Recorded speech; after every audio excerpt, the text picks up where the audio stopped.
ఇంకా బట్టి గారు ఏమంటారు చూడండి ఒకసారి. కరెంటు పోతలేదంట. లో వోల్టేజ్ సమస్య లేనే లేదు, అంతరాయం లేకుండా సరఫరా చేస్తున్నాం. ఇందిరా సౌర జల వికాసం పథకం ప్రారంభించారంట. ఇంకా 12,500 కోట్లు ఖర్చు చేయబోతున్నాం. దేని మీద? ఈ ఇందిరా సౌర జల వికాసం అనేటువంటి దాని మీద 12,500 కోట్లు ఖర్చు పెడుతురంట. కరెంటు పోతలేదంట. ఒకసారి ఎట్లా కరెంటు పోతలేదో నేను చూపిస్తాను. బట్టి గారు మీరు మాట్లాడిన మాటలకు నేను సమాధానం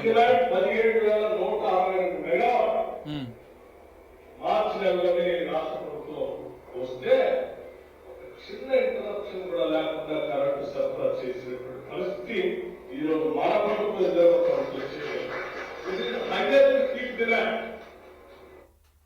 అది చిన్న కూడా సమస్య లేదా? ఇప్పుడే చూపిస్తాం మీకు. ఈడనే ఇక్కడ చూడండి. కేటీఆర్ గారు చెప్పాల్సిన అవసరం ఉన్నది. ఈ విధంగా చెప్పుకుంటూ పోతే వాళ్ళది తెగదు. ఎందుకంటే ఆ రాజ్యం అంతా కూడా అవినీతి రాజ్యమే. మీరు రైతు బంధు ఇచ్చారు ఎవరికి?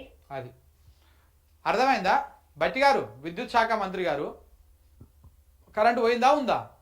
మీ మంత్రే మాట్లాడుతున్నది. మన కొండక్క మాట్లాడుతూ ఉంటే కరెంటు పోయింది ప్రెస్ మీట్లో. మరి కరెంటు అంతరాయం లేకుండా పోతున్నట్టా వస్తున్నట్టా? ఇప్పుడు ప్రజలు అర్థం చేసుకోవాలి. అబద్ధాలు ఎట్లా చెప్తారు చూడు కాంగ్రెస్ వాళ్ళు. మీ మంత్రుల అధికారిక ప్రెస్ మీట్లలోనే గిట్లా పోతుంటే సాధారణ ప్రజలు, వ్యవసాయం చేసుకున్నటువంటి రైతులు వాళ్ళెంత గోస పడుతుండాలి, వాళ్ళెన్ని రకాలుగా ఇబ్బందులు పడుతుండాలి. అసలు కరెంటు పోతలేదని చెప్తున్నాడు కదా ఆయన. కరెంటు పోతలేదు కాదు, అసలు కరెంటు వినియోగం, విద్యుత్ వినియోగము భయంకరంగా తగ్గిపోయింది పోయినసారికి ఈసారికి. ఎందుకు తగ్గిపోయింది? రైతులను పంట వేద్దని చెప్తివి, పంట వేసే రైతుకు నీళ్ళు ఇవ్వకపోతివి, పంటలు ఎండిపాయే. ఈ పాప పరిపాలన చూసేసి చాలా వరకు ఇండస్ట్రీలు సగం సగంలో మూతేసిరి. ఇట్లా ఈ రకంగా అయితే విద్యుత్ వినియోగమే తగ్గిపోయింది. విద్యుత్ వినియోగం గత సంవత్సరంతో ఈ సంవత్సరానికి టాలీ చేసుకుంటే చాలా మేరకు తగ్గిపోయింది. ఎట్లా తగ్గిపోయింది? ఎవరు ఏ పని చేయకుండా బంద్ పెట్టారు కాబట్టి రియల్ ఎస్టేట్ రంగం మొత్తం కుదేలు అయిపోయాయి. దాంతో కొంత ఎఫెక్ట్ దాని మీద పడిపోయాయి. రియల్ ఎస్టేట్ నడిస్తేనే కదా, రియల్ ఎస్టేట్ నడిస్తే ఇండ్లు కడతారు, ఇండ్లు కడితే దానికి విద్యుత్ ఉపయోగం ఉంటుంది, అన్ని రకాలుగా ఉపయోగాలు ఉంటాయి. అవేవి లేక వినియోగం లేకుండా పోతుండే. మీరు మొత్తానికి రాష్ట్రాన్ని అతలాకుతలం చేసి ఆగమాగం చేసి పెట్టినాక మేము కరెంటు అంతరాయం లేకుండా ఇస్తున్నాం, అద్భుతంగా ఇస్తున్నాం. ఏడిస్తున్నారు. మిస్ వరల్డ్ కంటెస్టెంట్లతోటి మంత్రి జూపెల్లి అంట. జూపెల్లి మొత్తం అలా చుట్టుముట్ట తిరుగుతున్నాడు. ఎక్కడ? ఈ రామోజీ ఫిలిం సిటీ దగ్గరకు పోయారు నిన్న, మొన్ననే పిల్లల మరి పోయారు. కాంగ్రెస్ ప్రభుత్వం మంచిగా పనిచేస్తున్నది. రైతు ఏడ్చిన రాజ్యం, ఎద్దు ఏడ్చిన వ్యవసాయం బాగుపడదు. భూభారతి పథకం మంచిగా ఉన్నది. 176 ఎకరాలు మిగతాందుకు మంచిగా పనికి వచ్చింది అది. అందుకనే నువ్వు దాన్ని మంచిగా ఉందంటావు, చాలా అద్భుతంగా ఉందని చెప్పేసి పొగుడుతావు అనమాట.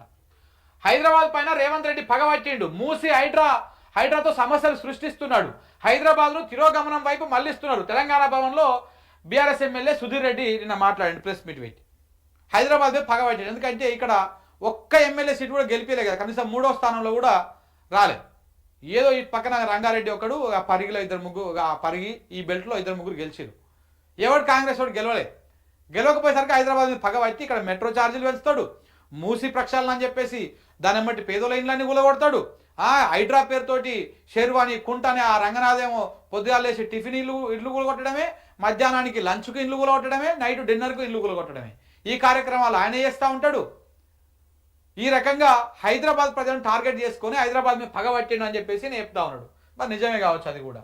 మతం పేరిట బీజేపీ రాజకీయం చేస్తున్నది. ఆపరేషన్ సింధూర్పై క్లారిటీ ఇవ్వలేదు.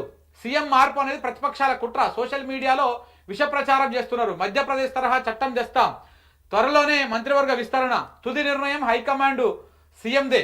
పిసిసి అధ్యక్షుడు మహేష్ కుమార్ గౌడ్. మరి నువ్వు ఎందుకు మాట్లాడాలి? తుది నిర్ణయం వాళ్ళదే అయినప్పుడు. త్వరలోనే అంటే ఎప్పుడు? 2029, 28 మంత్రివర్గ విస్తరణ. ఇప్పటికి మీరు అధికారంలోకి వచ్చి 2 ఏళ్ళుగా వస్తున్నది.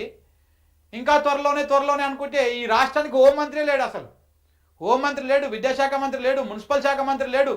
పెద్ద శాఖలన్నీ రేవంత్ రెడ్డి దగ్గరనే పెట్టుకున్నాడు. మరి పైసలు వస్తాయనా, లేకపోతే నాకంటే మంచిగా ఎవడు పనిచేస్తావు లేడనా రాష్ట్రంలో? వాళ్ళు మతం పేరుతో రాజకీయం చేస్తుంటే మీరు కుళ్ళు, కుతంత్రాలు, కుట్రలు, మీరు కులాల పేరుతోటి మీరు రాజకీయం చేస్తూ ఉన్నారు. చేస్తలేరా మహేష్ కుమార్ గౌడ్ గారు? మన నువ్వే కదా మాట్లాడింది ఈటల రాజేందర్ పట్టుకొని. నీది ఏ కులం? ఈటల రాజేందర్ రెడ్డివా, నువ్వు ముదిరాజువా అని. మీరు చేసేది ఏంటిది? కుల రాజకీయం కదా, విద్వేషాలు రెచ్చగొట్టే రాజకీయం కదా, ప్రతీకార రాజకీయం కదా మీరు చేసేది. పొద్దుగా చేస్తే అదే కదా, అదే వ్యవహారం కదా. మెట్రో ఛార్జీలు తగ్గించాలని చెప్పేసి వామపక్షాలు ఆందోళన చేస్తున్నాయి. ఈ కమ్యూనిస్టులే కాంగ్రెస్ పార్టీ అధికారంలో రావడానికి ఒక కారణం. వీళ్ళే ఇప్పుడు వచ్చి రోడ్ల మీకు ఆందోళన చేస్తున్నారంటే ఈ పరిపాలన ఏ రకంగా ఉందో అర్థం చేసుకోవాలి. ఇక రాష్ట్రంలో 3 రోజుల పాటు వర్షాలు వస్తాయంట. ఉరుములు మెరుపులతో కూడినటువంటి వానలు పడేటువంటి అవకాశం ఉందంట. ప్రజలు రైతులు అలర్ట్గా ఉండాలి. ఏం అలర్ట్గా ఉంటారు పాపం, వాళ్ళేం ఇప్పటికే ఒడ్లండ పోసుకొని కళ్ళాలు ఎమ్మటి పాపం చూస్తావారు, ఎదురు చూస్తావారు, దేవునికి ఎదురు చూసినట్టు. తూకంలో తాకట్లు అన్నదాత నిలువు దోపిడి. క్వింటాలు వడ్లకు 6 కిలోలు కోత. గతంలో 3 కిలోలు కోత పెట్టరనే రచ్చరచ్చ చేసి ఇప్పుడు 6 కిలోలు కోత పెడుతురంట.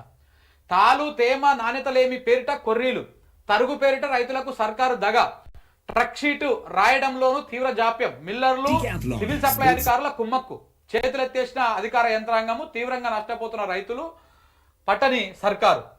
ఈ రకంగా రైతులు అన్ని రకాలుగా కొనుగోలు చేయకుండా ఒక రకంగా ఇబ్బందులకు గురి చేస్తుంది. కొనుగోలు చేస్తే ఇగో ఇట్లా తూకంలో రకరకాల అది చెప్పేసి అలా తాలుందని, లేకపోతే తాలుందని, తేమ ఉందని, చక్కగా లేదని, దాంతో కింటాకు ఒక 6 కిలోలు వస్తున్నంట. దోసుకోవడానికి రైతు తప్ప ఇంకెవ్వరు ఈజీగా దొరకరు కదా. రియల్ ఎస్టేట్ దివాలా తీసింది. పడిపోయిన భూముల క్రయ విక్రయాలు, సగం కూడా రాని రిజిస్ట్రేషన్ల ఆదాయం, కరోనా కాలం కన్నా దారుణంగా పతనం. కేసీఆర్ పాలనలో రియల్ ఎస్టేట్ రంగం కలకల్లాడింది. ఖజానాకు 4.5 రెట్లు పెరిగినటువంటి రాబడి. రియల్ ఎస్టేట్ పైన పిడుగుగా మారిన కాంగ్రెస్ ఏడాదిన్నరలో 40% పడిపోయినటువంటి ఆదాయం. చూడ్రి ఇక 2024-25లో స్టాంపులు రిజిస్ట్రేషన్ల శాఖ పనితీరు ఎట్లా ఉందంటే, ఎంత రావాలని అంచనా ఉన్నది వీళ్ళకు 18,228 కోట్లు రావాలని అంచనా పెట్టుకున్నారు. 18,200 కోట్లు రావాలని ఒక అంచనా వేసుకున్నారు. ఏది 2024-25కు. ఇప్పటిదాకా వచ్చిందంతా 8,473. అంటే దాదాపు 10,000 కోట్లు తక్కువ వచ్చింది. అంచనాలో చేరినటువంటి లక్ష్యం 46.48%. 46% వీళ్ళు రీచ్ అయ్యారు. 100%లో 46% రీచ్ అయ్యారు.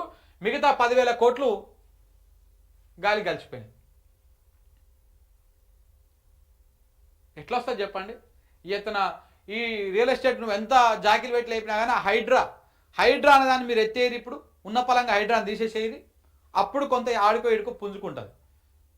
ఈ హైడ్రా వల్ల ఎవ్వరికి ఉపయోగం లేదు. ఒక రేవంత్ రెడ్డికి అలా కుటుంబానికి కాంగ్రెస్ పార్టీకి సంచులు నిండడం తప్ప ఎవ్వరికి ఉపయోగం లేదు. హైడ్రా వల్ల ఏ పేదోడికి ఉపయోగం లేదు. వాళ్ళు చెరువులను కాపాడతలేరు. ఈ ప్రభుత్వ పెద్దల సంచులు నింపుతున్నారు అంతే. మరి చెరువులను కాపాడుతూ అయితే కేబీఆర్ పార్క్ పక్కనే అక్రమంగా హోర్డింగ్లు అన్నీ ఏర్పాటు చేస్తారు. అవి తీసేయాలి కదా. ఆ కేబీఆర్ పార్క్ అవతలంగా మంత్రి మాలని ఒకటి కడతా ఉన్నారు. మరి దాన్ని కూడా కూలగొట్టాలి కదా. అది కబ్జాకే మొత్తం కేబీఆర్ పార్క్నే వేసి కట్టారు కదా. మరి ఇవన్నీ తీసేయాలి కదా. ఎందుకు తీసేస్తలేరు? దేనికి తీసేస్తలేరు?